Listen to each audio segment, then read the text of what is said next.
Chers téléspectateurs, bonjour. Bienvenue dans cette émission de Vox Hebdo sur Vox TV et sur nos plateformes numériques.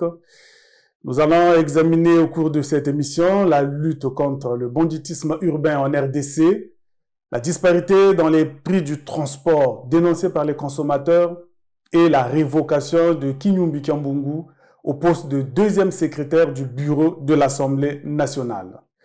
Avec moi sur ce plateau, Prince Honneur Abanzunu, journaliste, et Albert Myonzukuta, directeur de publication du journal La Semaine africaine. Bonjour messieurs. Bonjour. Soyez les bienvenus sur ce plateau de Vox Hebdo. En République démocratique du Congo, le gouvernement a déployé des grands moyens pour lutter contre le banditisme urbain. La grande mesure, c'est l'application de la peine de mort contre les fauteurs de troubles. Il faut dire qu'à notre niveau, nous avons pu organiser plus de 11 audiences foraines et plus de 300 Kuluna ont été condamnés. Ça veut dire que ces procès ont été organisés sur la base de l'ordonnance loi sur la répression des infractions flagrantes pour évidemment permettre de faciliter la célérité des procédures. Et tous les droits des justiciables ont été évidemment garantis, y compris le droit au double degré des juridictions. Donc le droit à la défense, de la lutte contre la criminalité urbaine a toujours été pris en charge, aussi bien par le ministère de l'Intérieur que le ministère de la Justice. Le ministre d'État, ministre de la Justice et garde des Sceaux de la République, n'a pas inventé la peine de mort. La peine de mort est prévue d'abord dans l'article 5 de notre Code pénal ordinaire.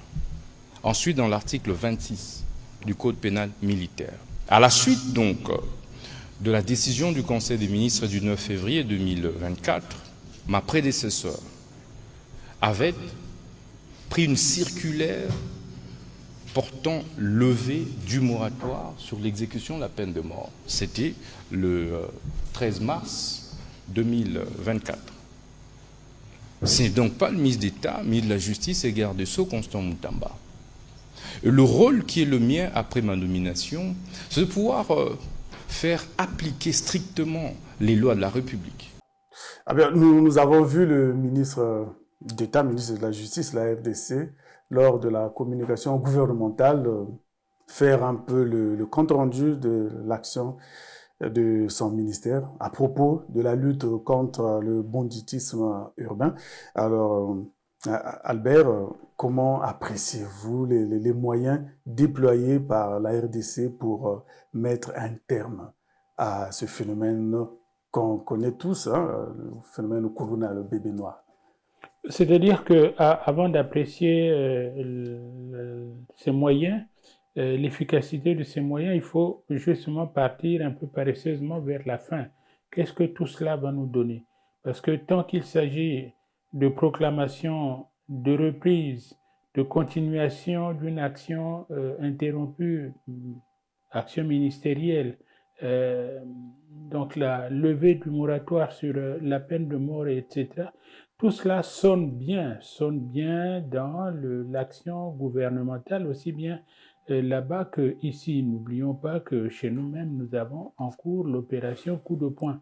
Et donc, tout cela, c'est de bonne guerre, si je puis dire, mais le phénomène Kuluna est loin de reculer devant ces coups de menton de nos responsables politiques, aussi bien en République démocratique du Congo qu'en République du Congo. Donc, c'est un déploiement de moyens importants, c'est vrai. Au moins, en tout cas, il se donne à voir. Et je me demande jusqu'à quel point ces moyens sont... Alors, le ministre de la Justice a parlé de l'impact finalement, puisqu'il a dit que le phénomène tend à baisser. Donc, les moyens déployés prouvent leur efficacité.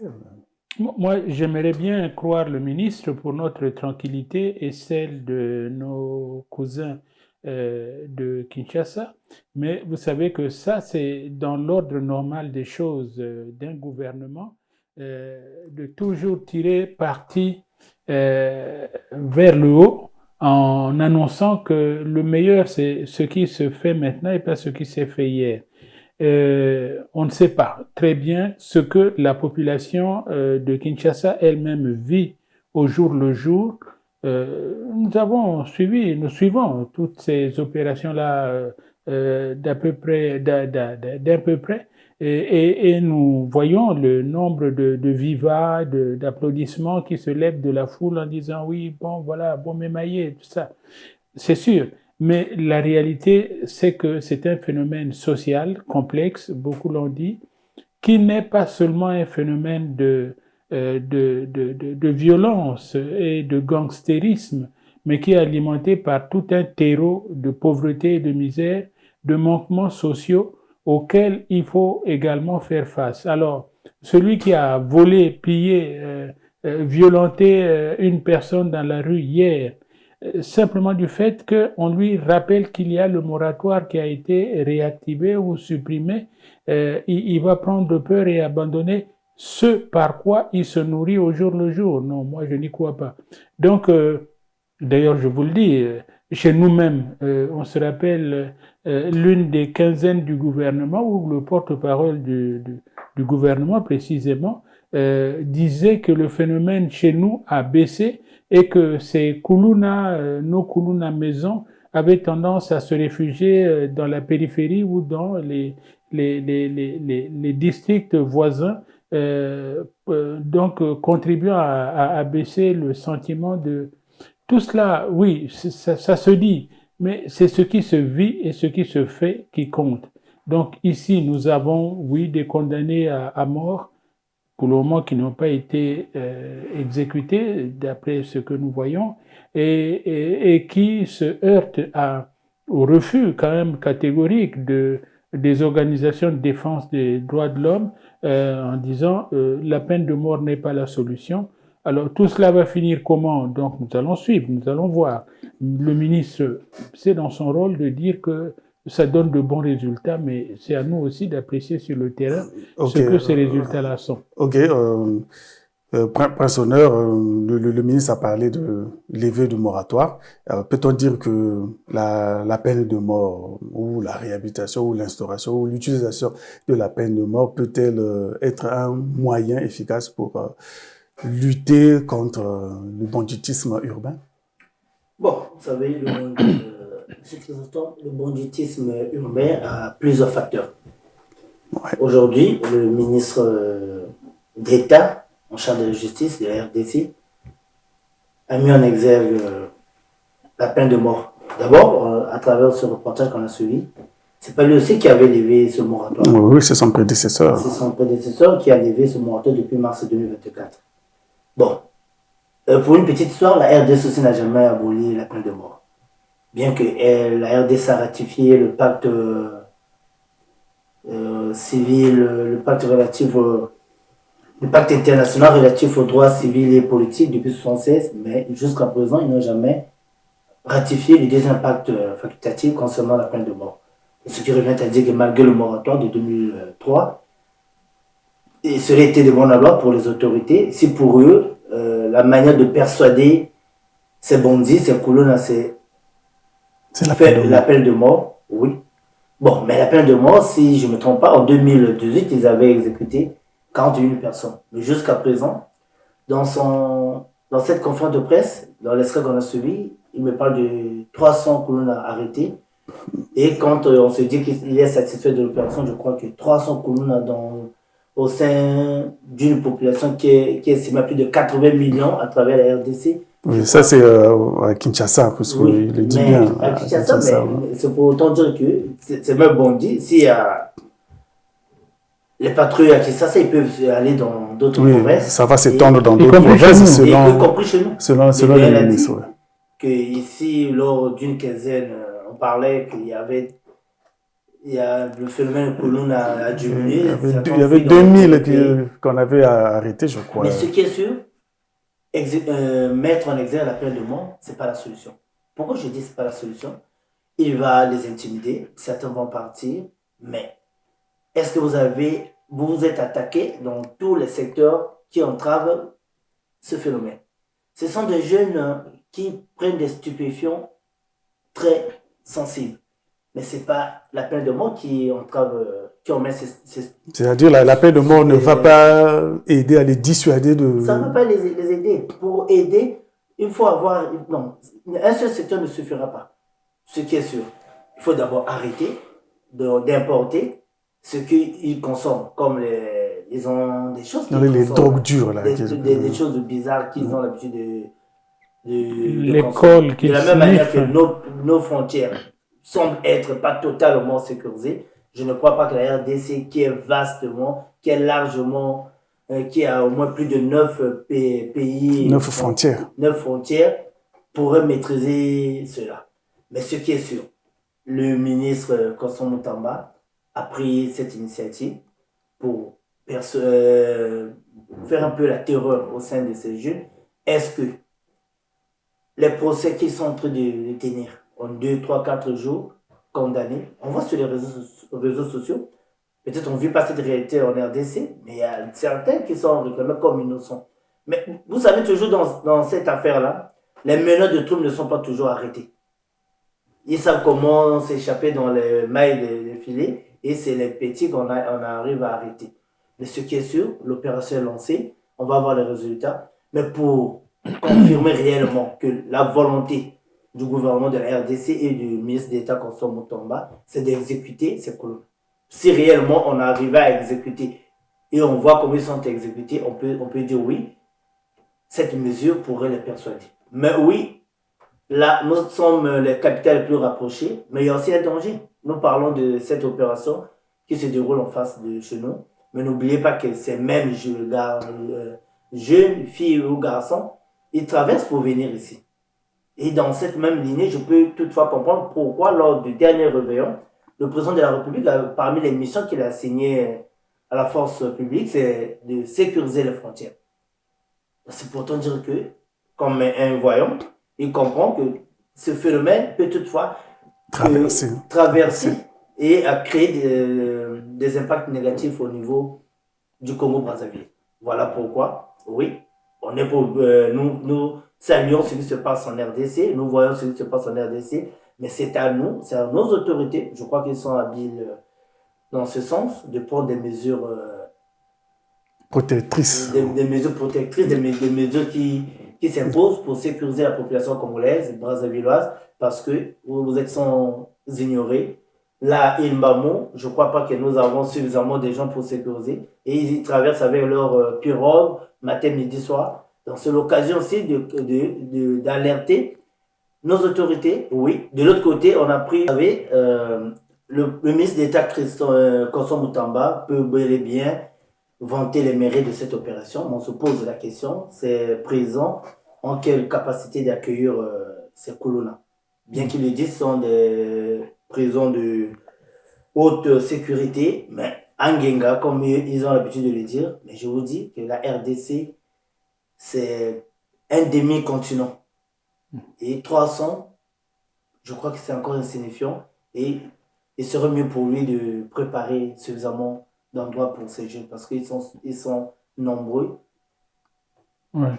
Oui, et puis, rapidement. Oui, c'est ça. Et puis, il faut quand même signaler, peut-être un peu à contrario de tout ce que nous avons dit, que finalement, dans aucun pays, la peine de mort n'a dissuadé un voyou, un brigand de mener son action. Ce n'est pas la peur de la peine de mort qui fait baisser le taux de criminalité dans un pays, mais peut-être l'application d'une justice vraie et combinée aux mesures sociales qui permettent aux jeunes désœuvrés d'avoir du boulot et des perspectives. Ok, on prend les mots de Albert, c'est l'application d'une justice qui doit dissuader les délinquants ou les bandits à opérer des actes de violence, de grand banditisme. Nous sommes donc arrivés à la fin de ce premier sujet et nous passons à notre deuxième sujet qui nous parle de la dénonciation par les consommateurs des prix dans le transport en commun. Nous savons que tout le monde est un peu victime de cette situation où les prix sont en train de... Chacun vient, il fixe le prix à sa manière. Les chauffeurs et receveurs de bus qui ont pourtant délibérément choisi de desservir tel quartier ou tel autre de la ville océane ne respectent plus à un certain moment les tarifs homologués par les pouvoirs publics. Non seulement ils décident unilatéralement de sectionner les itinéraires par 3, 4, voire plus, mais ils imposent aux clients des pièces correspondant aux nouvelles grilles tarifaires voulues. Chacun dans ce secteur fait sa loi, comme dans une république bananière. Les plaintes des victimes qui ne cessent de parvenir sur la table de l'Association de défense des droits des consommateurs congolais ADDCC ont fait réagir son président. Au total, s'ils font aller-retour et tout, avec toutes les courses, qu'ils perdent à plus de 1500. C'est impensable. C'est pourquoi nous plaidons que les pouvoirs publics, notamment les responsabilités au niveau de ces ministères-là qui s'occupent du transport, essaient de faire quelque chose pour l'amélioration des conditions des consommateurs que nous sommes, parce qu'on n'en peut plus. Et c'est pourquoi nous montons un peu au créneau en ce début d'année pour essayer de voir si on peut trouver des solutions durables à ces problèmes qui se présentent en deux volets. L'amélioration, je pense, des voiries urbaines pour que les transporteurs ont plus de raisons, parce que les prix restent les mêmes, 150 pour les bus, et les taxis, en effet, c'est 700. Mais là, maintenant, nous payons 1000 francs, 2000. Donc, sincèrement, c'est un vrai problème, et nous espérons que nous serons écoutés au moins pour qu'on essaie de faire quelque chose pour que cette année 2025 soit une année favorable en ce qui concerne les consommateurs à Pointe-Noire en particulier, et puis en général dans notre pays. Dans cette situation, le président de l'Association de défense des droits des consommateurs congolais relève quelques faiblesses des décideurs qui pourraient servir de prétexte aux chauffeurs et receveurs de ces moyens de transport en commun. Les transporteurs, ils ont un souci, c'est vrai, parce que les voiries urbaines sont dégradées ici à Pointe-Noire. Ils doivent avoir des problèmes avec leurs moyens, mais cela n'exclut pas que vraiment les pouvoirs publics prennent leurs responsabilités pour essayer d'améliorer ces voiries urbaines afin de faciliter que le transporteur n'ait plus de raisons. Parce que, sincèrement, nous consommateurs, si ça pouvait aller comme ça, il arriverait à un moment donné, on n'arriverait plus à payer même nos transports. Ne pas respecter la loi en vigueur, c'est une violation flagrante et donc une infraction. L'État doit y veiller pour restaurer son autorité. Les demi-terrains, les prix qui augmentent dans le transport en commun, ça devient comme une situation qui ne peut plus être rattrapée, Prince Honneur. C'est une situation comme les autorités n'arrivent plus ou n'arrivent pas à réguler cette affaire de prix dans le transport en commun. Chacun fixe, les transporteurs fixent leur prix comme bon leur semble. Oui, ils le font parce qu'ils ont, je dirais, ils ont la complicité de l'État. Pourquoi je parle de la complicité de l'État? C'est l'État qui est le garant de la liberté, le garant de la sécurité, le garant de tout ce qui devait se passer sur le territoire national. C'est lui qui donne l'accord à X ou à Y d'exercer une ou telle activité. Je crois qu'on ne peut pas se lever du matin au lendemain, venir commencer une activité sans que l'État n'accorde son crédit. On a vu, et là à Pointe-Noire, et le phénomène n'est pas seulement à Pointe-Noire. C'est aussi à Brazzaville. Ici à Brazzaville, vous voyez que sans problème, le chauffeur ou le contrôleur donne le prix comme il le veut, mais parce qu'il y a le laisser-aller. Je dis, il y a le laisser-aller, c'est l'État qui laisse cet état de choses. Parce que s'il tape sur la table, je crois que cela ne pourra plus se reproduire. Pourquoi je le dis? Parce que dans un pays sérieux ou dans une municipalité où les choses sont veillées au grain, on ne peut pas trouver des individus qui font la loi comme on le vit. Mais est-ce que l'État a les moyens d'appliquer? L'État a les moyens. L'État a les moyens parce que l'État est d'abord l'État.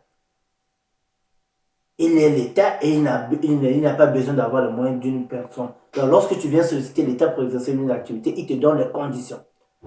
Malgré ce que je suis, voilà ce que vous devez faire. Je te prends un exemple simple.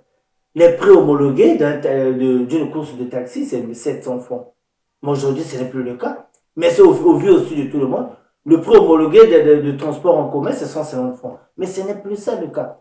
Malgré tout ce qu'on peut dire, il y a les nids de poules, ça et là, mais soit tu acceptes d'exercer, soit tu n'acceptes pas d'exercer. Mais ce qui est sûr, ce sont des commerçants. Tous ceux qui ont des transports en commun sont des commerçants et qui viennent demander les services des usagers et qui exercent, qui sont dans un état. Voilà pourquoi j'ai dit, c'est le laisser aller autorisé par l'État.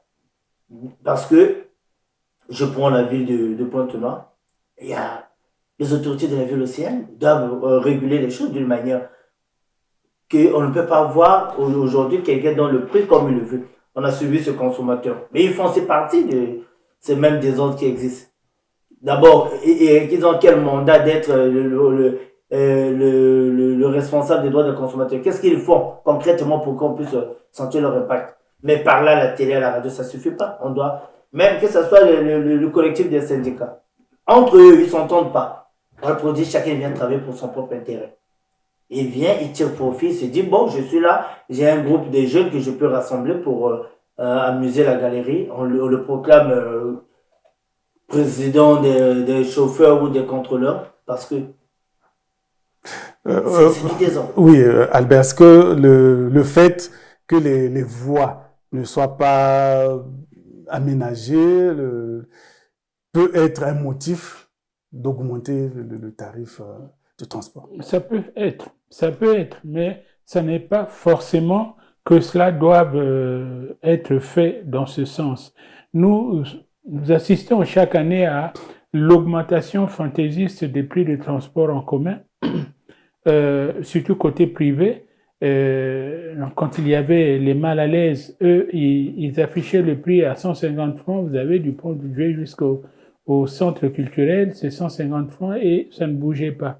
Et alors, donc, l'État, comme a dit Prince Honneur, l'État ferme trop les yeux parce qu'il est lui-même dans des systèmes de compromission tels que lorsque vous regardez bien les chauffeurs de taxi, lorsque vous regardez bien les chargeurs aux arrêts de bus, eh bien, les uns et les autres sont en connexion avec un quelconque ponte de la police, un quelconque chef mafieux, qui font que l'argent qui est récolté à la fin de la journée eh bien, est en partie versé vers eux. Et donc, par définition, on ne peut pas demander à quelqu'un qui vit d'un trafic de se trouver la puissance morale de s'élever et de dire, voilà, maintenant, stop. On ne peut pas le faire. Donc, il faut repartir, et malheureusement, c'est une rhétorique, vers l'État qui est habilité à prononcer les sentences, les règles et les appeler avec les moyens de coercition qui sont les siens.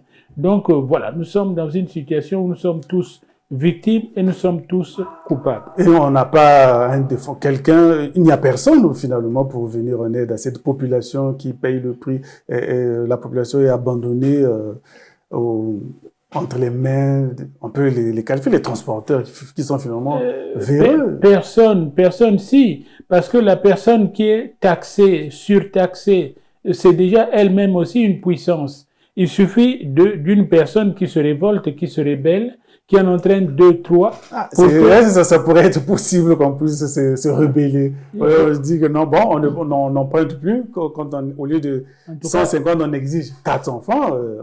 Ça s'est déjà fait, et donc nous sommes dans une situation où notre impuissance contribue à nourrir, à engraisser le phénomène dont nous nous plaignons malheureusement. Oui. Vous savez, nous serions dans les grands acteurs, vous verrez, comme a su le dire aussi le doyen, les arrêts de bus sont à proximité des postes de police. Tout ce qu'ils font, quand je parle de l'État, mais lesquels sont censés garantir l'ordre au niveau... C'est la police. La police et la gendarmerie. Mais ces arrêts de bus sont devant des commissariats. Je me pose même la question, qu'est-ce que le commandement de la police fait si ce n'est que de tracter les colonnes entre guillemets qui prennent des stupéfiants ou des tramadol. Mais des chauffeurs qui augmentent des prix à l'heure de pointe là, ce sont aussi des colonnes à déguiser. Ce sont aussi des...